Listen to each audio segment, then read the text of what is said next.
नमस्कार. आपण मंदिरात देव शोधतो, पण संतांनी तो आपल्या देहातच दाखवून दिला आहे. संतांचे शब्द म्हणजे केवळ कविता नाहीत, तर ते अनुभवाचे बोल आहेत. आयुष्याच्या कोलाहलात शांततेचा एक क्षण शोधण्यासाठी हा व्हिडिओ शेवटपर्यंत नक्की पहा. चला तर मग शब्दांच्या पलीकडचा हा भावार्थ आपण एकत्रितपणे अनुभवूया. हा प्रयत्न मनाला स्पर्शून गेला तर आपली प्रतिक्रिया नक्की द्या. आज आपण संत शेख महम्मद यांच्या एका अप्रतिम अभंगावर चिंतन करणार आहोत. हा अभंग आपल्याला समाज आणि लौकिक जीवनाच्या पलीकडे जाऊन खऱ्या परब्रह्माची प्राप्ती कशी करावी याचा अतिशय सोपा आणि थेट मार्ग दाखवतो. संत शेख महम्मद यांनी अत्यंत परखड शब्दांत आपल्या मनाला जागे करण्याचे काम केले आहे. चला तर मग जाणून घेऊया या अभंगाचा भावार्थ विश्लेषण, सामाजिक संदेश व वास्तविक जीवनातील उदाहरणासह. पहिला चरण, निसंग निलज होई वो धांगडी मग तुझ लागेल गोडी. परब्रह्मीची भावार्थ विश्लेषण. संत शेख महम्मद आपल्या मनाला एका अतिशय वेगळ्या आणि थेट शब्दात उपदेश करत आहेत. ते म्हणतात की हे जीवा, तू आता जगाची आणि समाजाची पर्वा करणे सोडून दे. जोपर्यंत तू लोकांच्या मतांचा विचार करत राहशील तोपर्यंत तुला ईश्वराच्या खऱ्या भक्तीचा आनंद कधीच घेता येणार नाही. परब्रह्माची किंवा परमेश्वराची गोडी लागायची असेल तर तुला निलाजरे व्हावे लागेल. निलाजरे होणे याचा अर्थ वाईट वागणे असा होत नाही, तर समाजाच्या खोट्या प्रतिष्ठेची आणि लोक काय म्हणतील या भीतीची लाज सोडून देणे असा होतो. ज्याप्रमाणे एखादी व्यक्ती संकोच सोडून मोकळेपणाने नाचते आणि त्यात गुंग होऊन जाते, अगदी त्याचप्रमाणे भक्तीच्या मार्गावर सगळे सोपस्कार आणि बंधने झुगारून देऊन ईश्वराशी एकरूप व्हावे लागते. जेव्हा मनातील जगाविषयीची भीती पूर्णपणे संपते तेव्हाच खऱ्या अर्थाने परब्रह्माची ओढ आणि गोडी लागते, असे संत शेख महम्मद पहिल्या चरणात अतिशय सोप्या शब्दांत समजावून सांगतात. सामाजिक संदेश. मंडळी, या पहिल्या ओळीतच एक मोठा सामाजिक बॉम्ब दडलेला आहे. समाजात कोणतेही मोठे आणि चांगले काम करायचे असेल तर सर्वात आधी आपल्याला खोटा बडेजाव आणि खोटा अहंकार बाजूला ठेवावा लागतो. लोक काय म्हणतील, माझा रुबाब कमी होईल का, माझी प्रतिष्ठा जाईल का, हे विचार जोपर्यंत आपण सोडत नाही तोपर्यंत आपण खरे ध्येय गाठू शकत नाही. समाजाच्या भल्यासाठी काम करताना आपल्याला बऱ्याचदा निर्लज्ज व्हावे लागते, म्हणजे लोकांच्या टोमण्यांकडे दुर्लक्ष करून आपल्या कामावर लक्ष केंद्रित करावे लागते. वास्तविक जीवनातील उदाहरण. याचे उत्तम उदाहरण म्हणजे आपले समाजसेवक बाबा आमटे. एका अतिशय गर्भश्रीमंत कुटुंबात जन्मलेला, वकिलीचा झगा घातलेला हा तरुण. पण जेव्हा त्यांनी कुष्ठरुग्णांचे दुःख पाहिले तेव्हा त्यांनी समाजाच्या प्रतिष्ठेची पर्वा केली नाही. लोक कुष्ठरुग्णांच्या सावलीलाही उभे राहत नसत तेव्हा बाबांनी सर्व बडेजाव सोडून दिला. त्यांनी स्वतःला या लोकांसाठी वाहून घेतले. लोकांनी त्यांना वेडे म्हटले, वाळीत टाकल्यासारखे वागवले, पण ते निसंग झाले. त्यांनी या खोट्या प्रतिष्ठेची लाज सोडली आणि आनंदवन उभे राहिले. आज तेच आनंदवन लाखो लोकांसाठी परब्रह्मापेक्षा कमी नाही. दुसरा चरण, या लौकिकाची लाज धरशील धमकटी तरी तू जगजेठी नातुडती. भावार्थ विश्लेषण. येथे संत शेख महम्मद आपल्याला एक अतिशय कडक सत्य सांगत आहेत. ते म्हणतात की जर तू या खोट्या लौकिक जगाची आणि प्रतिष्ठेची लाज उराशी घट्ट बाळगून बसशील तर तुला तो जगज्जेठी म्हणजे या संपूर्ण जगाचा पालनकर्ता असलेला परमेश्वर कधीच प्राप्त होणार नाही. आपण अनेकदा देवाचे नाव घ्यायला किंवा भक्ती करायला संकोच करतो. लोक मला हसतील का, किंवा मी असा वागलो तर माझ्या लौकिकाला धक्का बसेल का, अशा विचारांमध्ये आपण स्वतःला बांधून ठेवतो. पण परमेश्वराला अशा संकोची वृत्तीची माणसे कधीच भेटत नाहीत. देवाला मिळवण्यासाठी अहंकार आणि खोटा बडेजाव बाजूला ठेवावा लागतो. जर आपण समाजाच्या भीतीने देवाला टाळले तर देवही आपल्याला कधीच जवळ करणार नाही. हा अत्यंत मोलाचा विचार या चरणातून व्यक्त झाला आहे. सामाजिक संदेश. श्रोते हो, आपल्या समाजाला लागलेला सर्वात मोठा रोग कोणता असेल तर तो म्हणजे लोक काय म्हणतील हा विचार. आपण आपले अर्धे आयुष्य केवळ समाज काय विचार करेल या भीतीने जगतो. या ओळीतून संत शेख महम्मद ठणकावून सांगतात की जर तुम्ही या खोट्या सामाजिक दबावाला बळी पडलात आणि जुनाट परंपरेची लाज उराशी बाळगून बसलात तर तुम्ही आयुष्यात कधीही सर्वोच्च यश मिळवू शकणार नाही. समाजाची भीती माणसाला अपंग बनवते आणि नवीन विचार स्वीकारण्यापासून रोखते. वास्तविक जीवनातील उदाहरण. महात्मा ज्योतिराव फुले आणि सावित्रीबाई फुले यांच्या जीवनाकडे बघा. जेव्हा सावित्रीबाई मुलींना शिकवण्यासाठी घराबाहेर पडत असत तेव्हा समाज त्यांच्यावर शेण आणि चिखल फेकत असे. त्यांना प्रचंड शिव्याशाप दिले गेले. जर त्यावेळी सावित्रीबाईंनी या लौकिकाची लाज धरली असती आणि लोक मला काय म्हणत आहेत म्हणून त्या घरात रडत बसल्या असत्या तर आज आपल्या समाजातील स्त्रिया चूल आणि मूल या चक्रातून कधीच बाहेर आल्या नसत्या. त्यांनी समाजाच्या टीकेची लाज सोडली आणि म्हणूनच त्या स्त्री शिक्षणाच्या जनक बनल्या. तिसरा चरण, नश्वर शरीर याची काये लाज साधुनी घेई काज. जो जीवित्व आहे. भावार्थ विश्लेषण. या चरणात संत महम्मद यांनी मानवी जीवनाचे आणि शरीराचे खरे वास्तव मांडले आहे. ते म्हणतात की ज्या शरीराचा आपण इतका अहंकार बाळगतो आणि ज्या शरीराच्या प्रतिष्ठेसाठी आपण रात्रंदिवस धडपडत असतो ते शरीर मुळातच नश्वर आहे. आज आहे आणि उद्या मातीत मिसळून जाणार आहे. मग या नाशवंत शरीराची आणि त्याच्या खोट्या प्रतिष्ठेची कसली लाज बाळगायची? जोपर्यंत आपल्या शरीरात प्राण आहेत, जोपर्यंत आपण जिवंत आहोत, तोपर्यंत आपले मूळ काम साध्य करून घ्यायला हवे. आपले मूळ काम म्हणजे परमेश्वराची भक्ती करणे आणि जन्ममरणाच्या फेऱ्यातून स्वतःची सुटका करून घेणे.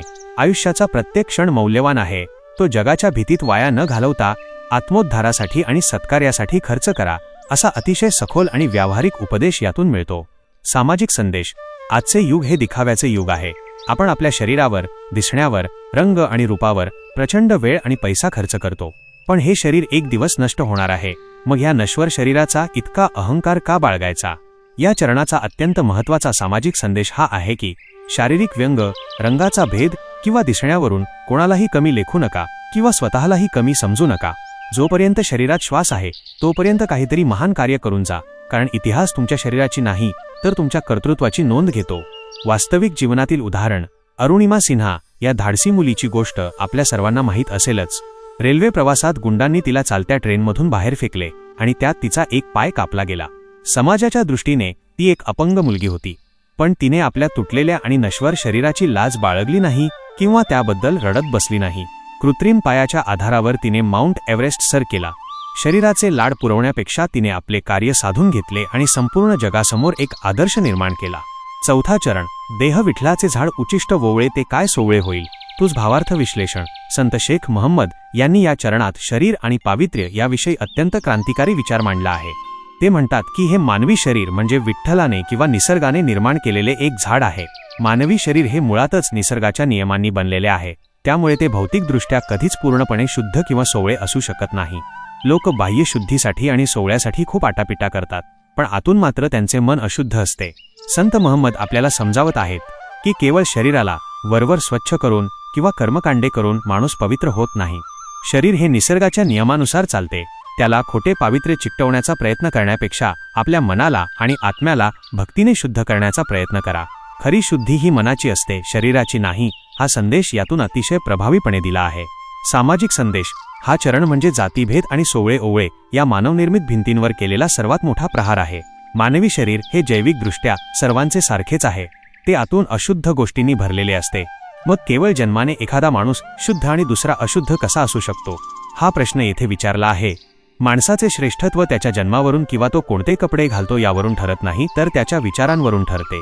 सोवळे हे शरीराचे नाही तर मनाचे आणि विचारांचे असले पाहिजे.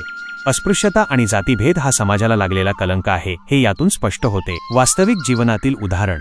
संत गाडगे महाराज हे या विचाराचे चालते बोलते रूप होते. ते हातात झाडू घेऊन गावेच्या गावे स्वच्छ करत, कचरा आणि घाण साफ करताना त्यांचे कपडे मळत असत. शरीर घामाने भिजत असे. समाजाच्या खोट्या कल्पनांनुसार ते काम अशुद्ध होते, पण गाडगेबाबांचे मन जगात सर्वात शुद्ध होते. त्यांनी कधीही सोवळ्या ओवळ्याला महत्त्व दिले नाही.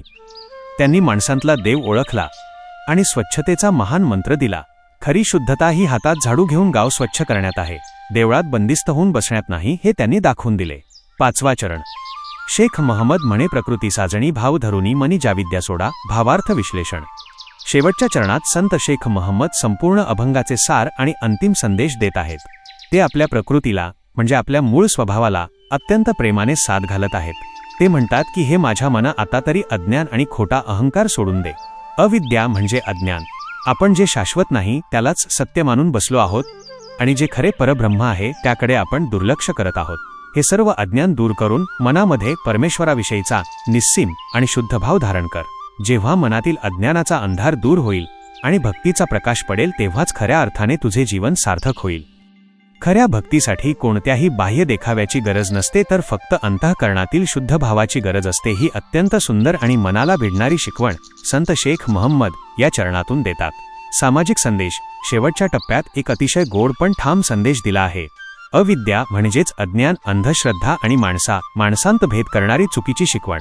आपण समाजात पाहतो की खोट्या ज्ञानाच्या आधारावर लोकांची फसवणूक केली जाते. धर्माच्या आणि जातीच्या नावाखाली दंगली घडवल्या जातात. या सर्व गोष्टी सोडून द्या आणि मनात केवळ शुद्ध भाव ठेवा. एकमेकांबद्दल आदर, माणुसकी आणि प्रेम हीच खरी विद्या आहे. अज्ञानाचा अंधार दूर करून माणुसकीचा प्रकाश पसरवणे हाच यातून मिळणारा सामाजिक विचार आहे. वास्तविक जीवनातील उदाहरण.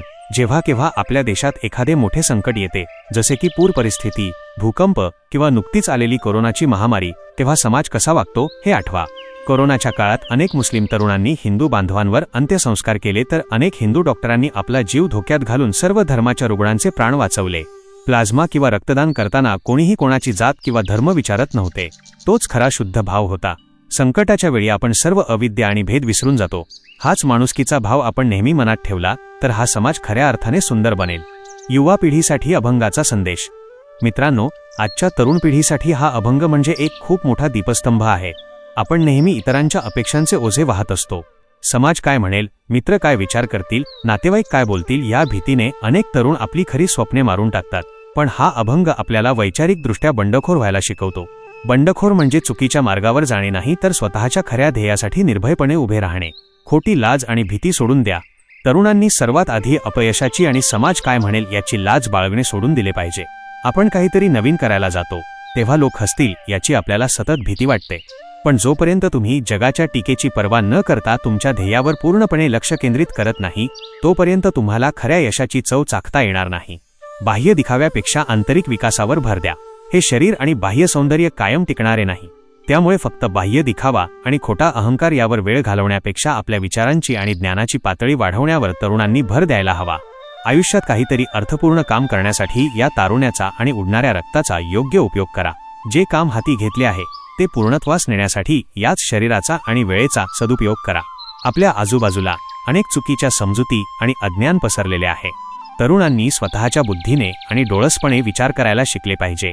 मनामध्ये आपल्या कामाबद्दल, स्वतःबद्दल आणि आपल्या ध्येयाबद्दल एक अत्यंत शुद्ध आणि प्रामाणिक भाव असला पाहिजे. थोडक्यात सांगायचे तर स्वतःला ओळखा, जगाच्या खोट्या अपेक्षांच्या साखळदंडातून मुक्त व्हा आणि जोपर्यंत जीव आहे तोपर्यंत असे काहीतरी महान कार्य करा ज्यामुळे तुमच्या जगण्याला एक खरा अर्थ प्राप्त होईल. धन्यवाद.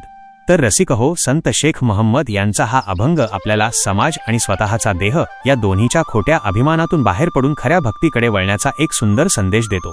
आशा आहे की हा विचार आणि हा अभंग तुम्हाला नक्कीच एक नवी दिशा देईल. देह जरी संसारात असला तरी मन परमार्थात कसं रमवावं हेच संतांनी शिकवलं. भावार्थ संतवाणी ही केवळ एक चॅनल नसून आपल्या सर्वांच्या अंतरात्म्याचा हा एक प्रवास आहे. हा प्रवास असाच अखंड सुरू ठेवण्यासाठी तुमची साथ मोलाची आहे. कमेंटमध्ये जय हरी लिहायला विसरू नका आणि पुढच्या भागात तुम्हाला कोणाच्या वाणीतून अमृत प्यायला आवडेल हे नक्की कळवा. पुंडलिक वरदा हरी विठ्ठल. श्री ज्ञानदेव तुकाराम पंढरीनाथ महाराज की जय.